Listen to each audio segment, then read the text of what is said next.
ಶ್ರೀ ಗುರುಭ್ಯೋ ನಮಃ. ವೀಕ್ಷಕರೇ ನಮಸ್ಕಾರ. ನೂತನ ವ್ಯಾವಹಾರಿಕ ವರ್ಷದ ಹಾರ್ದಿಕ ಶುಭಾಶಯಗಳು. ನಿಮ್ಮ ಜನ್ಮದಿನಾಂಕ 9-18-27 ಆಗಿದ್ದರೆ 2025 ಎಷ್ಟರ ಮಟ್ಟಿಗೆ ನಿಮಗೆ ಅನುಕೂಲವಾಗಿದೆ ಅಥವಾ ಪ್ರತಿಕೂಲವಾಗಿದೆ ಅಂತ ನೋಡೋಣ. ಸಂಖ್ಯೆ 9 ಆಳ್ತಕ್ಕಂಥ ಗ್ರಹ ಕುಜ ಅಥವಾ ಮಂಗಳ. ನೀವು ಈ ಸಂಖ್ಯೆಯವರಾಗಿದ್ದರೆ ಜೀವನವನ್ನು ಒಂದು ಶಿಸ್ತುಬದ್ಧವಾಗಿ ಮುನ್ನಡೆಸೋದಕ್ಕೆ ಬಯಸ್ತೀರಿ. ಕ್ರೀಡೆಗಳಲ್ಲಿ ಬಹಳಷ್ಟು ಆಸಕ್ತಿ ಇರುತ್ತೆ. ಉತ್ತಮ ಕ್ರೀಡಾಳು ಆಗ್ತಕ್ಕಂತಹ ಎಲ್ಲ ಲಕ್ಷಣಗಳು ನಿಮಗಿರುತ್ತೆ ಹಾಗೂ ಬಹುತೇಕ ಜನರು ಕ್ರೀಡಾಳುಗಳು ಆಗಿರ್ತೀರಿ ಕೂಡ. ಇನ್ನು ಯಾವುದೇ ಸವಾಲುಗಳನ್ನು ಎದುರಿಸಲು ಸಿದ್ಧವಾಗಿರ್ತೀರಿ. ತಾಳ್ಮೆಯ ಕೊರತೆ ನಿಮ್ಮನ್ನು ಕಾಡುತ್ತೆ, ಬೇಗನೆ ಕೋಪಗೊಳ್ತೀರಿ. ಕೆಲವರಿಗೆ ಆತರ ಜಾಸ್ತಿ ಇರುತ್ತೆ.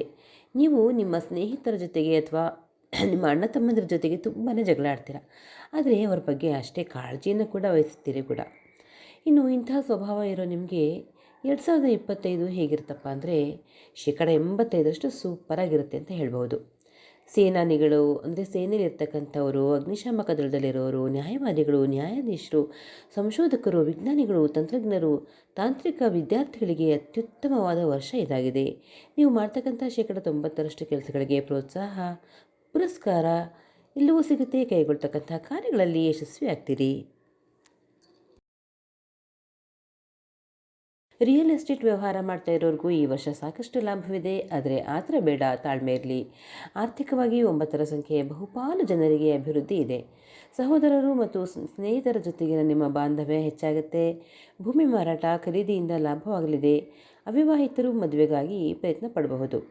ಆದರೆ ಅಪರಾಧಿಗಳು, ಆರೋಪಿಗಳು ಈ ವರ್ಷ ಕಾನೂನಿನ ತೆಕ್ಕೆಗೆ ಸಿಕ್ಕಿಬೀಳ್ತಕ್ಕಂತಹ ಸಾಧ್ಯತೆಗಳಿವೆ. ಈ ಹಿಂದಿನ ವಿಫಲ ಪ್ರೇಮ ಪ್ರಕರಣಗಳು ನಿಮ್ಮನ್ನು ಕಾಡಲಿವೆ. ಸಾಮಾಜಿಕ ಜಾಲತಾಣಗಳಲ್ಲಿ ವಾಗ್ವಾದ ನಡೆಸ್ತಕ್ಕಂತಹ ಸಾಧ್ಯತೆಗಳಿವೆ. ಆರೋಗ್ಯದ ಬಗ್ಗೆ ಹೇಳೋದಾದರೆ ಕಿವಿ ನೋವು, ವಾತ ಸಂಬಂಧಿ ರೋಗಗಳು ನಿಮ್ಮನ್ನು ಬಾಧಿಸುತ್ತೆ. ಜೋಪಾನ. ಸಂಕಷ್ಟಗಳಿದ್ದಲ್ಲಿ ಕರಾವಲಂಬ ಸ್ತೋತ್ರ ಹಾಗೂ ಹನುಮಾನ್ ಚಾಲೀಸವನ್ನು ಹೇಳ್ಕೊಳ್ಳಿ. ಶುಭವಾಗಲಿ.